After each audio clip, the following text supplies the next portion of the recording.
Good day, I'm Mike Bueller. And I'm Mark Sanders. And we will be joined next time by our good friend Kyle Roberts. And this is the Mike, Mark, and Kyle Sports Show. We used to be on the radio here in Poplar Bluff several years ago from late 2010 to early 2011. And after 13 and a half years, we are back in the saddle. Mark, how does it feel to be back? Just great. We got a lot to discuss on the sports show this week, and we are going to lead off by talking about our favorite sport, the National Football League. Absolutely. Mark, give me some thoughts on some games. Okay. Well, my focus is always on the Minnesota Vikings. Of course. And they broke an unfortunate 2-game losing streak with an ugly but efficient win on Sunday Night Football over the Indianapolis Colts, who fell to 4-5. The Vikings improved to 6-2, and they will be taking on the extremely shorthanded and unfortunate Jacksonville Jaguars in Duval County. That will be a noon game this Sunday. I think the Vikings are expected to win that fairly easily, which of course means that they are going to struggle to defeat the Jags and probably will have to rely on a last-minute field goal from a brand-new kicker. You may not know this, but both the Vikings place kicker Will Reichard and their Pro Bowl long snapper Andrew DePaula are both on the 4-week injured reserve. So we've got a new long snapper who was previously with the Rams, and a new place kicker, John Parker Romo.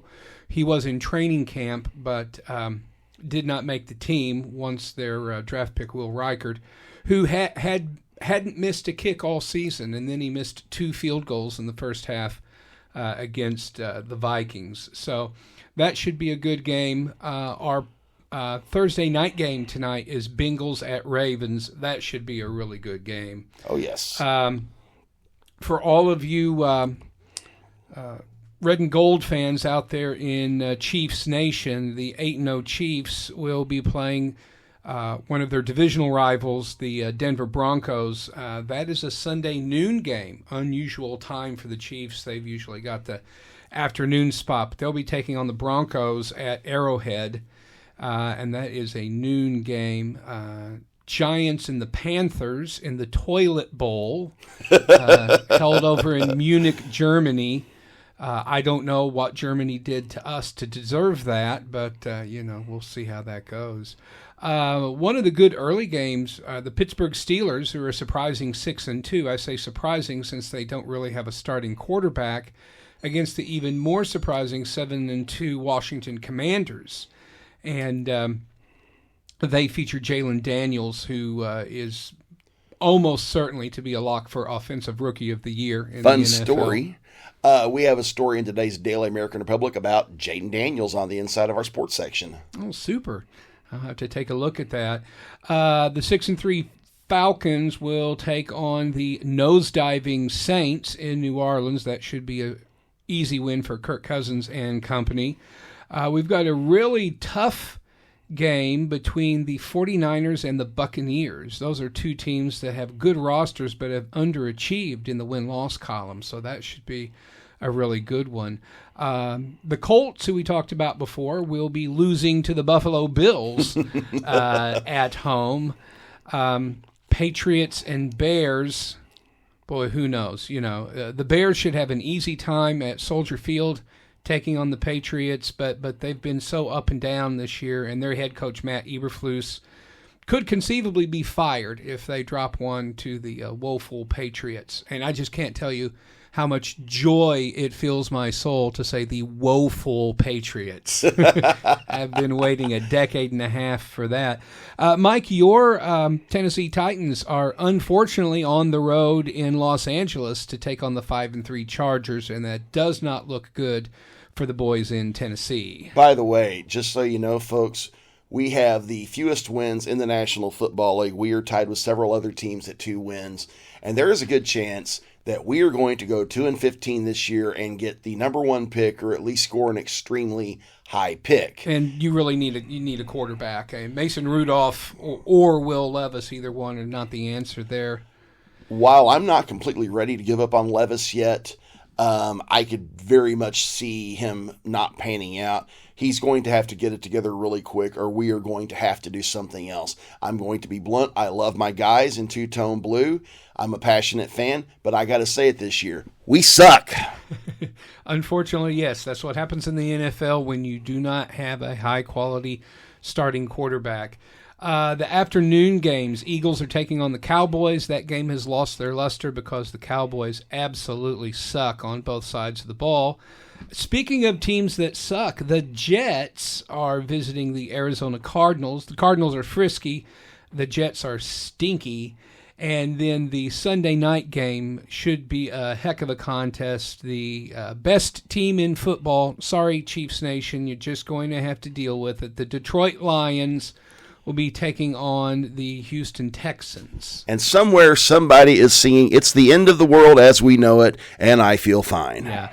Our Monday night game is the Miami Dolphins going all the way out to the left coast to take on the Los Angeles Rams.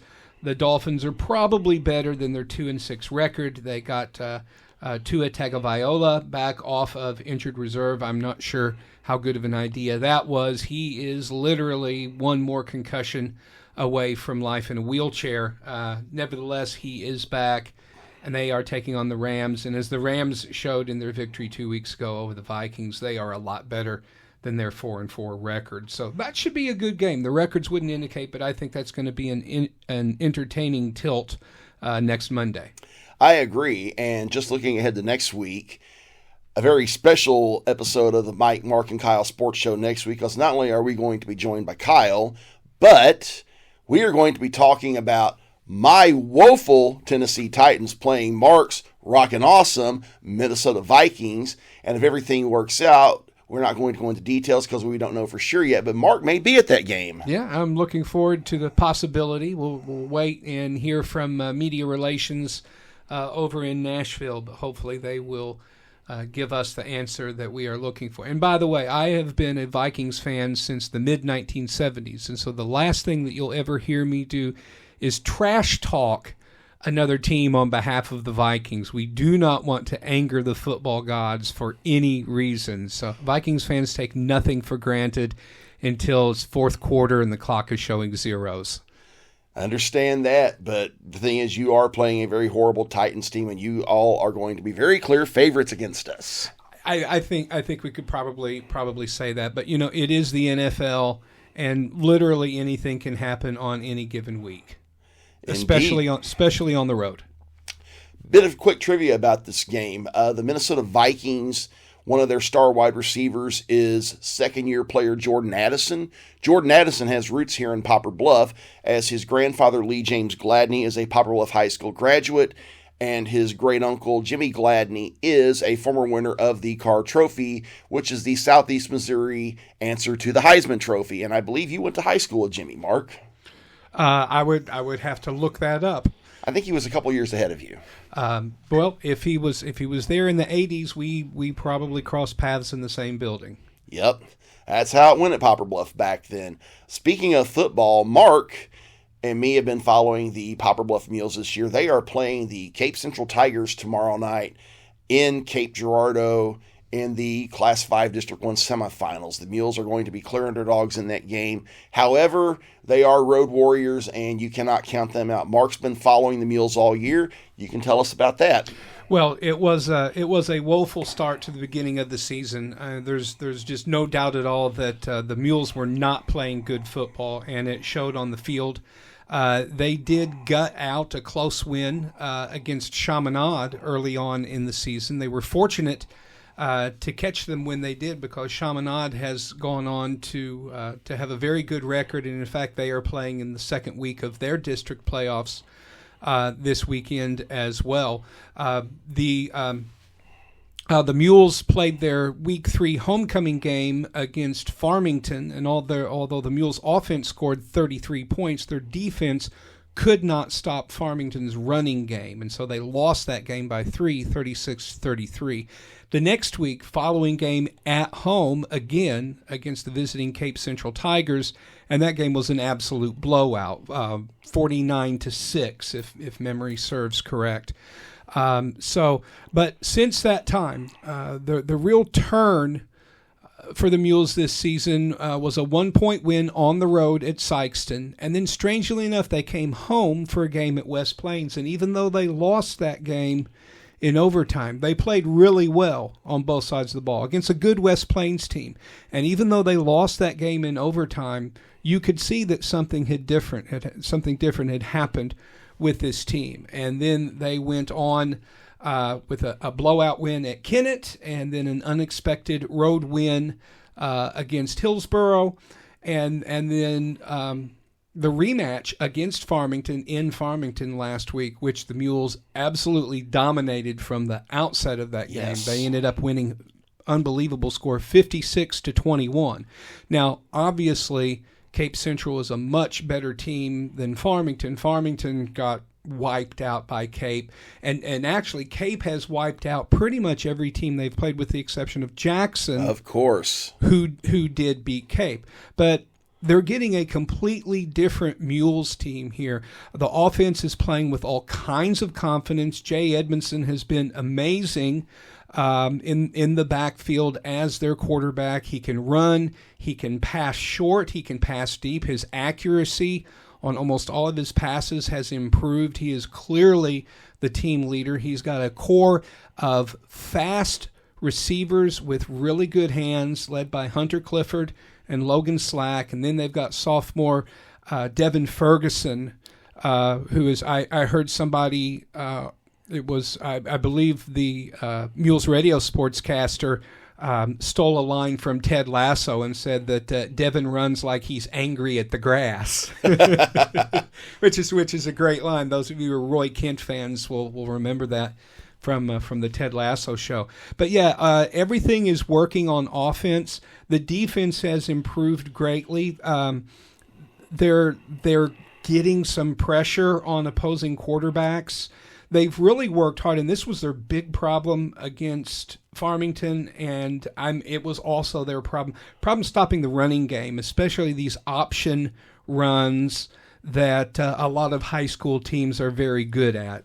Even sitting in the press box watching the games, it's confusing to follow the ball to see who's actually running, and the teams that do it well, and Cape is one of those teams that does it well, it's really difficult to see. You have to keep your eye on the ball, and you have to stay in your lane. You have to stay with your assignment and not get run over because you don't know who has the ball. So I think that's really going to be the key for the Mules defense against Cape, is just limit those long runs. You know, if they can stop the run and put Cape in third down situations where they have to pass.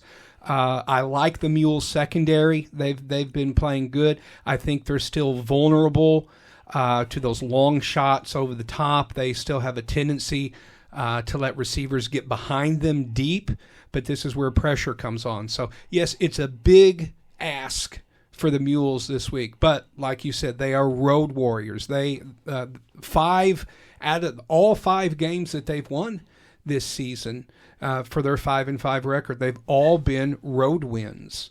I talked to Mules head coach Jeff Mannon this week, and he said not only is the team confident in their ability to play against Cape, but they're having a lot of fun. They've come together as a team.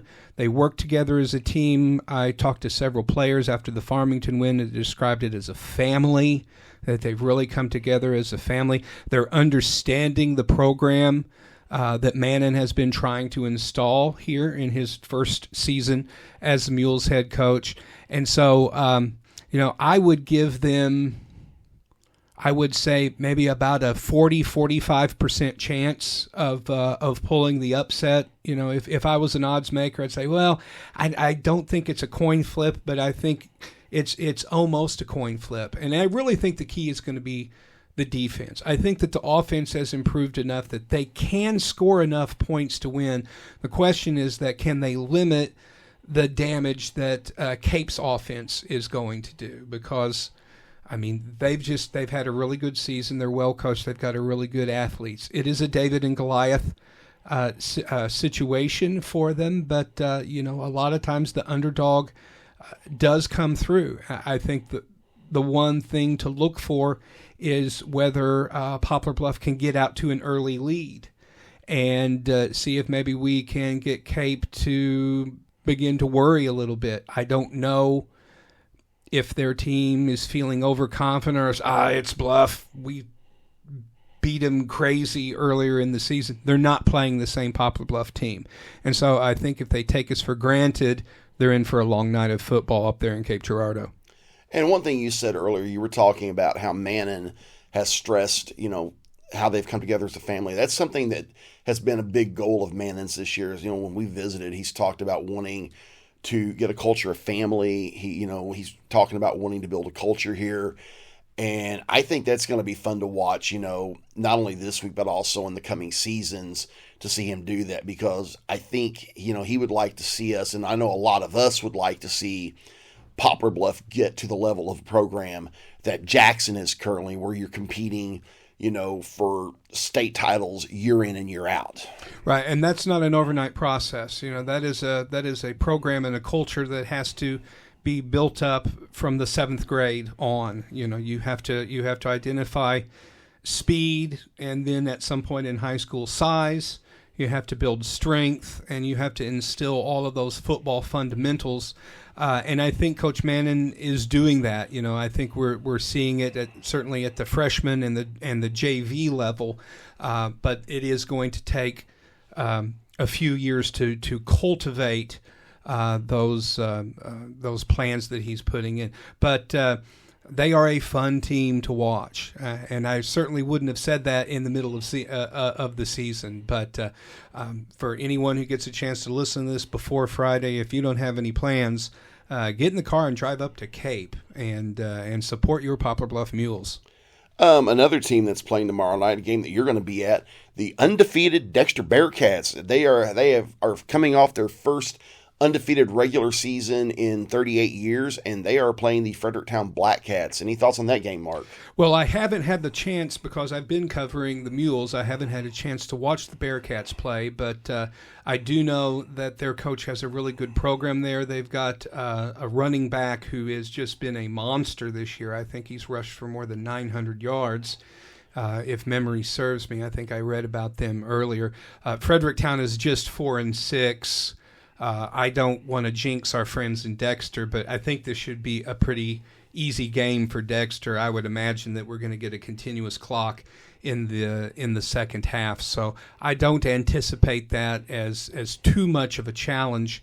I know that Dexter's coach would probably tell me to be quiet at this point, but I mean, really, they have superior athletes. They have a superior team on both sides of the ball, so. I think this should be, I'll give you a 98% chance of a Dexter victory on Friday night. I could see that. Another thing we've got going on in this area this week is Cape Girardeau is doing its last roundup, hosting the state volleyball tournament that is going on today, tomorrow, and Saturday. One team right here in Southeast Missouri that is playing in it is Advance. That's the team I've got to see play this year. And they're kind of the Kansas City Chiefs of Class 1 state volleyball. I've even told a friend of mine that's a parent over there, I said, you guys remind me of the Kansas City Chiefs last season. The Chiefs last season, they had some struggles in the regular season. They got beat on Christmas Day. They were 9-6, after that. And a lot of people figured that they wouldn't be surprised that the Chiefs got knocked out in the first round of the playoffs. Well, instead, the Chiefs got in the playoffs. They got hot. They went to Baltimore and stunned Lamar Jackson and the Ravens to get back to the Super Bowl. And then in the Super Bowl, they outlasted the 49ers in overtime. And this Advance Hornets team reminds me a little bit of that. Had some struggles in the regular season, playing perhaps the toughest Class 1 schedule in the state of Missouri. But it paid off, because since they've gotten to the postseason, I think they've dropped just a total of 2 sets in 2 district games, a sectional game, and a quarterfinal game. They are playing tomorrow against Santa Fe. If they win, they play either Winona or Jasper for their 3rd straight state title in a row. If they win that will be their second three-peat since 2018. Wow, that's really amazing, especially for a small school like Advance to have 3 in a row. That is something that you rarely see these days. Indeed. Their coach, Aaron Hoffman, is kind of a legend among Southeast Missouri high school volleyball coaches. I've said that she is the Jean Bess of Southeast Missouri high school volleyball. She knows how to get them winning. She knows how to get the wins in the big games. And like I said, they're on the verge of possibly doing their second three-peat since 2018. Nice. Well, good luck.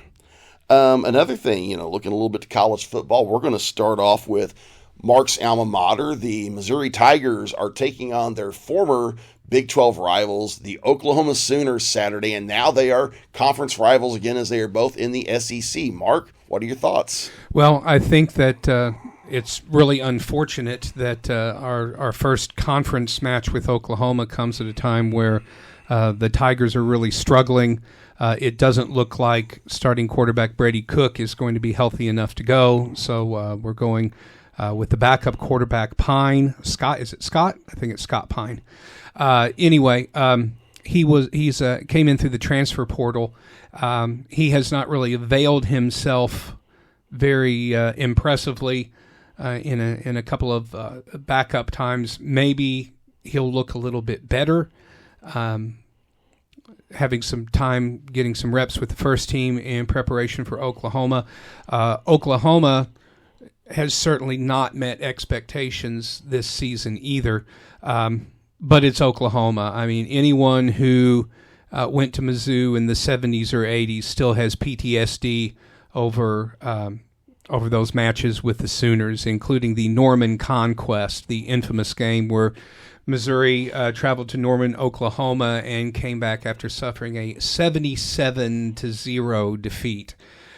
So as much as I would love to see us beat the Sooners, I don't really like our chances. I give us about a 1-in-3 chance of winning this game, and I think that if we do, it's going to be a low-scoring game. I think we're really going to have to rely on our defense and hope that that our running game can get some production, and then maybe Pine can get some balls to Luther Burden and some of those other Missouri defenders. And then, I don't really know how to explain it. I mean, Missouri had some dreams after last season's success about being in the mix for the top 12 in the college football playoff.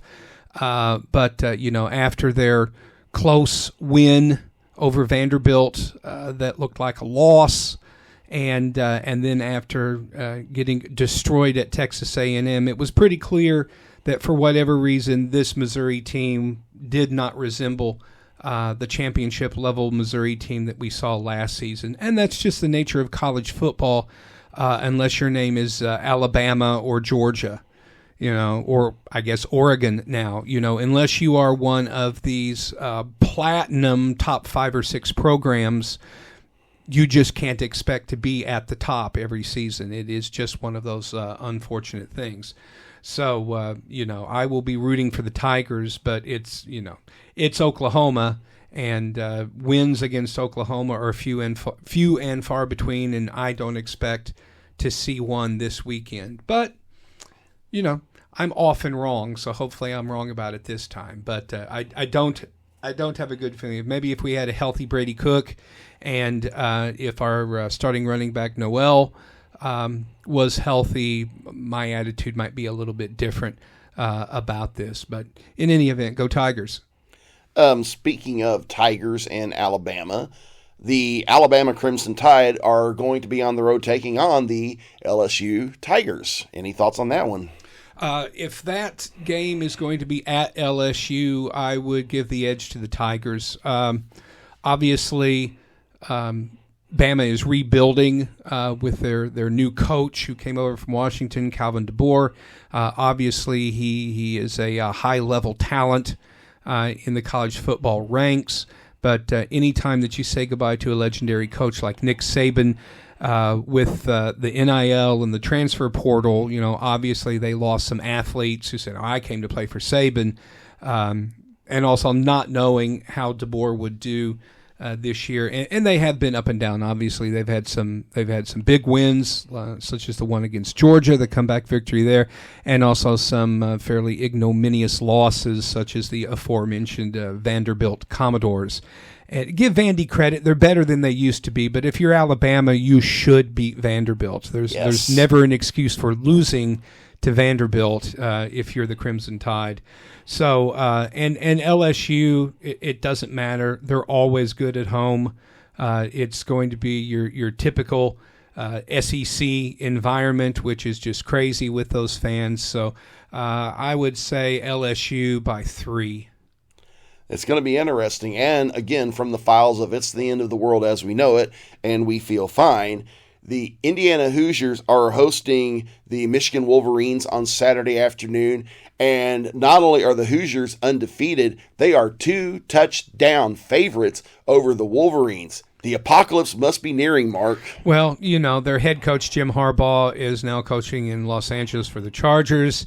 And their national champion quarterback is rehabbing his injured knee on the sidelines for the Minnesota Vikings. And we are so looking forward to having J.J. McCarthy under center and on the field for us in 2025. Thank you very much, Sam Darnold, for coming in and filling the seat and playing beyond everyone's expectations. We wish you the best of luck with your next team, but McCarthy is next up.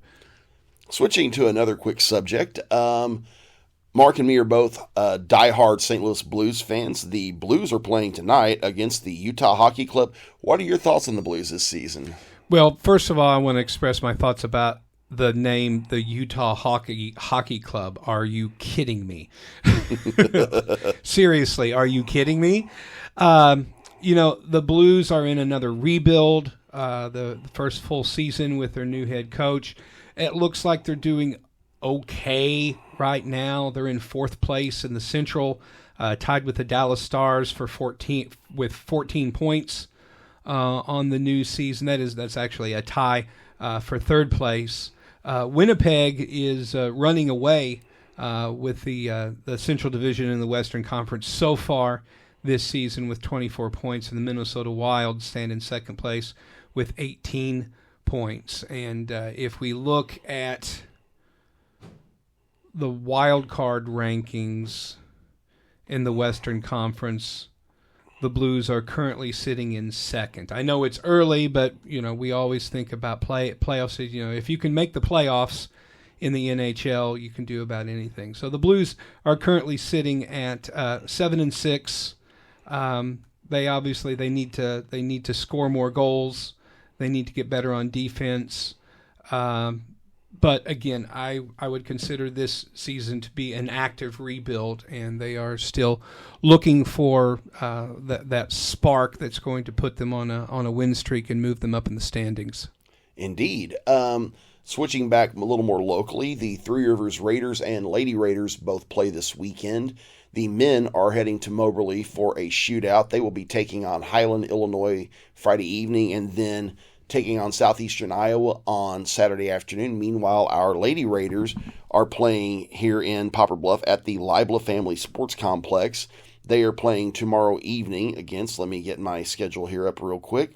They are playing against Northeastern Oklahoma A&M tomorrow evening, and then on Saturday afternoon, they are playing John A. Logan, and the Lady Raiders have national championship aspirations. That's what happens when you return 12 players from a team that made it to the Final 8 last year.